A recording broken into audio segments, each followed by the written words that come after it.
एक बार ब्रह्मा जी ने राजा दक्ष को प्रजापति घोषित कर दिया। प्रजापति घोषित किया तो सम्मान समारोह रखा गया। सम्मान समारोह में सब देवता पधारे, भोले बाबा भी, विष्णु भगवान भी, ब्रह्मा जी भी, सब जने आए, आकर बैठ गए। तो नेताओं की तो हमेशा आदत होती है कि थोड़ा देरी से आते। दक्ष प्रजापति भी थोड़ा देरी से आए ताकि लोग इंतजार करें। जब दक्ष प्रजापति देरी से आए तो सबने उठकर सम्मान किया, हा पधारिए पधारिए पधारिए। लेकिन 3 लोग खड़े नहीं हुए, भोले बाबा, ब्रह्मा जी और भगवान विष्णु। अब ब्रह्मा जी तो हो गए पिताजी, विष्णु भगवान हो गए परदादा। भोले बाबा ने सोचा हम में और भगवान विष्णु ब्रह्मा में क्या अंतर है, तो भोले बाबा भी नहीं भाई। लेकिन लोगों की आदत बड़ी खतरनाक होती है। 100 लोग प्रणाम करें, एक व्यक्ति ना करे तो उसी पे नजर जाती है कि आखिर ये है कौन। सब तो प्रणाम कर रहे हैं, ये भाई साहब कौन है। तो राजा दक्ष ने गौर से देखा कि सब तो सम्मान कर रहे हैं, पर ये तीनों बैठे हैं, पर एक तो पिताजी हैं, दूसरे परदादा, ये तीसरे भाई साहब क्यों नहीं उठे, ये तो हमारे दामाद हैं। और जैसे ही दक्ष प्रजापति बैठा और बैठते ही सुनो सुनो सुनो, देवता चौंक गए कि मुख्य अतिथि का भाषण तो सबसे बाद में होता है, ये श्रीमान जी तो पहले ही दे रहे, लगता है कोई बड़ी बात, ऊंची बात है। हाँ भाई गौर करो, हाँ सुनाइए महाराज। अरे देवताओं, सभ्य समाज में एक भी असभ्य व्यक्ति आ जाए तो सभा का स्वरूप बिगड़ जाता है। तो सब एक दूसरी तरफ देखने लगे, भैया यहाँ असभ्य कौन है। राजा दक्ष बोले तुम्हें दिखाई नहीं पड़ रहा ये नंगा शिव, न बैठने का ज्ञान न उठने का ज्ञान, हमेशा भूत प्रेतों के संग रहता है, भूतों जैसी आदत। तो किसी ने कहा सरकार तुमको इतने अवगुण दिखाई दे रहे तो अपनी बेटी का विवाह क्यों किया। राजा दक्ष ने कहा वाह, हम और अपनी बेटी का विवाह ये नंगे जैसा। अरे वो तो पिताजी की आज्ञा थी, वरना कहाँ हमारी सुकुमारी कन्या इतनी सुंदर, और कहाँ ये मरकट लोचन वाला शिव। मरकट लोचन का अर्थ होता है बंदर सी आंख वाला। अब थोड़ा नंदी तो फनफनाए, भोले बाबा अगर आपकी आज्ञा हो तो हम जरा इनको डेकाडोन का लगाएं। भोले बाबा ने कहा नहीं नहीं नहीं, शांति के साथ बैठो, ये ससुराल की गालियां हैं, किसी को विवाह में मिलती, हमें शादी के बाद मिल रही, प्रेम पूर्वक पाओ। अब बेचारा नंदी भी क्या करे, चुप बैठ गया। तो राजा दक्ष तो नाराज है, अब भोले बाबा तो एकदम मुस्कुरा रहे हैं। सदा वसंतम हृदयारविंदे, सदानंद में रहते भोले बाबा। सोई राजा दक्ष का दिमाग और ठनक गया और चिल्ला करके बोला सुनो, आज के बाद किसी भी यज्ञ में भगवान शंकर का कोई भाग नहीं होगा, जाओ हमारा श्राप। अब तो नंदी महाराज से नहीं रहा गया, नंदी महाराज का दिमाग खराब हो गया, बहुत बक बक बक बक बक सुन ली और खड़े भय तमक करके नंदी, क्यों भगवान शिव की, विष्णु की, माता पिता और गुरु की निंदा नहीं सुननी चाहिए, वरना गो हत्या बराबर पाप लगता। तो नंदी ने खड़े होकर के श्राप दे दिया, ए दक्ष जब से आया बक बक बक बक बक किए जा रहा, जा हमारा श्राप है तेरा मुंह बकरे का लग जाए। भृगु मुनि जी वहीं पर खड़े थे, अपनी डांडी पर हाथ फेरते हुए भृगु जी बोले ए नंदी तुझे क्या लेना देना, ये ससुर दामाद का मामला तू क्यों बीच में बोला, जा हम भी श्राप देते हैं, शंकर जी के जितने गढ़ हैं सब पाखंडी हो जाएं। नंदी ने कहा वाह हमें पाखंडी का। सोई नंदी तमक करके उठे, ए बाबा ज्यादा पटर पटर पटर पटर बोल रहा है, जा हम भी श्राप देते हैं, तेरे जैसे जितने ब्राह्मण हैं सब मांगने वाले मंगना चटकार ब्राह्मण बन जाए। क्या हम ब्राह्मणों को तो तब से ही मांगने का श्राप लगा है। अब तो भोले बाबा ने मन में विचार किया कि हम आए थे सम्मान समारोह में, ये तो श्राप समारोह चल रहा है, बड़ा विचित्र छिड़ गया। तो भोले बाबा ने सोचा यहाँ से भाग लेने में ही सार है। सोई नंदी का हाथ पकड़ा, ए चलो। अरे नंदी बोले थोड़ा और मजा ले लो। अरे भोले बाबा बोले कहाँ मजा ले लो, तुम श्राप में कहीं हमको भस्म और मत करवा दो, चलो यहाँ। और भोले बाबा चले, माँ सती को नहीं बताया। और राजा दक्ष का दिमाग ठनक गया, एक तो क्रोध में, दूसरा मुस्कुराए, अब भोले बाबा तीसरा चले भी गए, रहते तो थोड़ा ताव और दिखाते, अब तो और दिमाग ठनक गया। तो राजा दक्ष ने एक यज्ञ का आयोजन किया, सबको न्योता दिया, पर भोले बाबा को नहीं दिया। आखिरी यज्ञ इसीलिए रखी थी कि भोले बाबा को नीचा दिखाएं। देवता भी बड़े चतुर होते हैं, कई बार पड़ोसी भी जले पर नमक छिड़कने का काम बहुत अच्छा करते हैं। तो जब यज्ञ के लिए सब देवता जाने लगे तो सब पुष्पक विमान कैलाश पर्वत के ऊपर से लिए जा रहे, हुन्न हुन्न हुन्न, हाँ चले जा रहे, ताकि भोले बाबा का ध्यान जावे। तो बाबा तो कैलाश पर्वत पर बैठ गए बड़े आनंद के साथ। विमान लेकर जाने लगे तो एक विमान में गंधर्वियां गाती हुई जा रही थी। माँ सती ने गौर से देखा तो माँ सती ने आवाज लगाई, अरे ओ गंधर्वियों कहाँ जा रही, ओ हो अरे सती तू अभी तक घर पे बैठी है, तुझे पता ना है तेरे पिताजी ने कितने बड़े यज्ञ का आयोजन किया। ओ हाँ हाँ पता है तुम चलो चलो चलो, मैं अभी आई, झूठ बोल दिया। माँ सती भोले बाबा के पास आई और आते ही माता सती भोले बाबा के चरणों को दबाने लगी। भोले बाबा समझ गए आज कुछ गड़बड़ है। भोले बाबा बोले देवी आज क्या बात है, बड़ी सेवा निकल रही है। महाराज हम स्त्रियों का तो धर्म है पति के चरणों की सेवा करना। तो भोले बाबा ने पूछा देवी जी क्या कारण है। सती माँ ने कहा, जरा शब्दों पे गौर करना, हे भोलेनाथ स्वामी आपकी ससुराल में आपके ससुर जी ने एक सुंदर यज्ञ का आयोजन किया, वरना माताओं की आदत होती है हमारा मायका ऐसा हमारा मायका वैसा।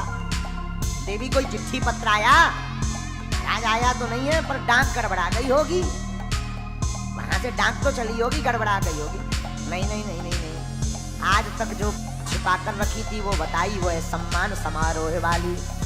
और भोले बाबा ने कहा जिस घर में जाते ही आपको देखकर प्रसन्नता ना हो ऐसे घर नहीं जाना चाहिए, चाहे सोना बरस रहा हो। लेकिन सती नहीं मानी। जब सती अपने पिता भवन को गई तो राजा दक्ष ने कहा था सुनो शिव संबंधी कोई भी आवे बात मत करना, अगर किसी ने बात की देवताओं ने या परिवारजनों ने मैं सिर काट दूंगा। देवता डर गए। जो कल तक माँ सती को प्रणाम करते थे वो आज माँ को देख करके मुंह मोड़ रहे। बहनें जो कभी गले आकर के लिपट जाती थी, 16 बहनें थी सती, 15 बहन और 16वीं सती जी, लेकिन आज सती को देख करके हल्की मुस्कुरा करके भग गई। माँ सती पिता भवन को गई, कहीं पर भी सती को भोले बाबा का भाग दिखाई नहीं पड़ा। तो माँ सती को क्रोध आ गया, क्रोध में जल गई, आंखें लाल हो गई माँ सती की, होंठ फड़फड़ाने लगे। पूरे यज्ञशाला में भ्रमण किया, कहीं पर भी शिव का स्थान नहीं मिला। नाराज हो गई, होंठ फड़फड़ाने लगे, आंखें लाल हो गई, शरीर कांपने लगा। माँ सती क्रोध में भर करके बोली हे राजा दक्ष, अभी तक पिताजी कहती थी, आज नाम लेकर के बोला हे राजा दक्ष सावधान, तुमने जिस महादेव के साथ द्रोह किया वो भूत भावन कोई साधारण नहीं, त्रिभुवन पति है और आप शिवद्रोही हो। अगर मैं वापस ऐसे ही जाऊंगी तो भोले बाबा मेरी मजाक उड़ाएंगे। आओ दाक्षायणी, आओ दक्ष कुमारी, एक शिवद्रोही का खून मेरे शरीर में दौड़ रहा।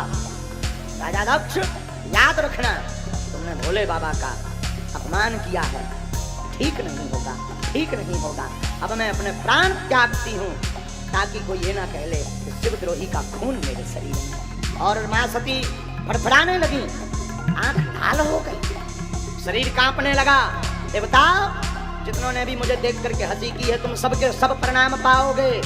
माँ सती के रौद्र रूप को देख करके देवता कांपने लगे और माँ सती ने बार बार दक्ष की तरफ देखकर मन ही मन भूत भावन महादेव को स्मरण किया और कहा बाबा जितनी बार भी मैं जन्म लूं आपकी ही धर्म पत्नी के रूप में जन्म लूं, ऐसा मन में विचार कर क्रोधा अग्नि को प्रज्वलित करके शरीर को त्याग दिया। हाहाकार मच गया यज्ञशाला में। माँ सती के साथ आए थे वो उपद्रव मचाने लगे। प्रभु जी ने अंजलि में जल लेकर के रक्षोहण किया, गण वापस गए। नारद जी ने सारा वृतांत भोले बाबा को सुनाया। बाबा माँ सती ने प्राण त्याग दिए। ओ हो बाबा विश्वनाथ के मन में क्रोध भर गया और एक जटा निकाली और एक बाल निकाल करके जमीन पर पटका। विशाल काय शरीर लेकर के एक गण प्रकट हुआ, वीरभद्र भगवान की। हे वीर जात तेरा कल्याण हो, नाम पड़ गया वीरभद्र। जा करके राजा दक्ष के यज्ञ में खबर लो जरा। वीरभद्र ने भूत प्रेतों को लिया और भूत प्रेतों को लेकर के चला वीरभद्र। विशाल काय तूफान आता देख राजा दक्ष डर गए। तब तक प्रभु जी ने कहा भाई ये तूफान कैसा? किसी देवता ने कहा तूफान नहीं है, ये भोले बाबा का कोप है। भोले बाबा नाराज हो गए और वीरभद्र ने जैसे ही यज्ञशाला में प्रवेश किया तो देवता भागने लगे। वीरभद्र बोले भागते कहाँ जा रहे हैं, जरा यज्ञ का प्रसाद तो खाकर जाओ, बिना पंगत पाए मत जाओ। सब देवताओं को बांध दिया और देवताओं को बांधा तो वीरभद्र बोले बताओ गणों भूत प्रेतों क्या करना है? तो जो गण पहले आए थे वो बोले सरकार ये जो पूखा देवता है ना, पूसा देवता, जब हम पिट रहे थे ये बड़ी दांत दिखा रहे थे 3200। अच्छा हाँ, एक मुक्का बनाया वीरभद्र ने, उनके 3200 स्वाहा कर ले। और बताओ गण हाथ जोड़ करके बोले सरकार ये जो भग देवता है ना, जब हम पिछली बार आए थे, जब माँ सती प्राण त्याग रही थी, तब ये बड़ी लंबी लंबी बड़ी बड़ी आंखें चला रहे थे पटर पटर। हाँ, वीरभद्र भगवान ने 2 उंगलियां ली, 2 ही घटा निकाल रहे हैं। जाओ महाराज। हाँ, ये जो दाढ़ी वाला बाबा है ना प्रभु जी, ये जब हम पिट रहे थे बड़ी दाढ़ी पर हाथ फेर रहा। छा वीरभद्र भगवान ने खट्टी दाढ़ी पकड़ी, एक झटका मारो पूरे क्लीन शेव हो गए। अब तो आनंद होगा। कहा जजमान जी कहाँ है भैया? यजमान जी को यत्र तत्र देखा, जजमान जी कोने में लोग, यजमान जी तो दक्ष। वीरभद्र भगवान ने पकड़ा, सिर को पकड़ा, एक झटका मारा और सिर को काट दिया, हवन कुंड में कर दिया स्वाहा। भूत प्रेतों ने यज्ञ विध्वंस कर दी, बल्लियां उखाड़ दी, हवन कुंड में लकड़ियां भर दें। 2-3 भूत प्रेत रायते के कुंड में ऐसे डूब गए, नाक पकड़ के हर हर महादेव, एक बाल्टी और। भूत प्रेत रायते के कुंड में उतराने लगे, यज्ञ विध्वंस हो गए। देवता सब रोने लगे, रोते रोते देवता जिसकी आंखें चली गई, दांत चले गए, दाढ़ी चली गई, ब्रह्मा जी के पास पहुंचे। बाबा बड़ी दुर्दशा हो गई। ब्रह्मा जी बोले जब हमने रोकी थी तुम क्यों आए? क्यों गए? हम तो नहीं गए, तुम लोग क्यों गए? देवता बोले सरकार गलती तो हो गई, अब क्या करें? शंकर जी के कोप से बचाओ। भैया चिंता मत करो, भोले बाबा बड़े प्यारे हैं। भोले बाबा थोड़े में प्रसन्न हो जाते, थोड़े में रुष्ट हो जाते। चलो सब देवता भगवान भूत भावन भोले बाबा के पास आए, दिव्य स्तुति करने लगे। बाबा मुस्कुराए, कहो ब्रह्मा जी ये देवता क्यों ले आए? ब्रह्मा जी बोले सरकार आपके गरण ने इनकी दुर्दशा कर दी, हाथ फिरवा भी ले आए कि कछू तो के दो। शंकर जी बोले जब उपद्रव ऐसा करेंगे तो दंड पाएंगे ही पाए। अरे सरकार अब तो विश्वनाथ कृपा करो, बताओ क्या कृपा करें? पहले देवता भृगु जी बोले महाराज हमारी तो पूरी दाढ़ी चली गई, लंबी लंबी दाढ़ी रहती थी, आदत थी हमारी, बात करते थे तो हाथ फेरते थे, अब काय में हाथ फेरें? देखो बाबा पूरी दाढ़ी तो नहीं आएगी पर आगे आगे की आ जाएगी, काम चल जाएगा। अरे बोले मरते क्या नहीं करते, भागे भूत की लंगोटी सही, ले आओ महाराजा। बाबा ने कहा तथास्तु। तो आगे की थोड़ी थोड़ी सी दाढ़ी शुरू हो गई, तब से जब फेंच कटिंग शुरू हो गई। पूछा देवता आए, बोले महाराज हमारे तो 3200 चलेगा, एक भी कम से कम दाढ़ी ही छोड़ दे। चबाल तो रात ही लड़का लोचन, अभी लोचा ही नहीं खा पाए। शंकर जी बोले लोचा ही बंद कर, कुछ नहीं खाना पीना है, एक काम करो आज से तुम सत्तू खोल के पिया करो, सत्तू खोल लिया करो, पी लिया, जाओ तथा जय हो बाबा, कम से कम प्रसन्न हो। दूसरा देवता है भग देवता, महाराज हमारी तो दोनों आंखें ही चली। शंकर जी बोले देखो भाई आंखों का स्टॉक तो खत्म हो गया, आंखें तो मिलेंगी नहीं, एक काम करो तुम अपने मित्र की आंखों से देख पाओगे, जाओ हमारा आशीर्वाद है।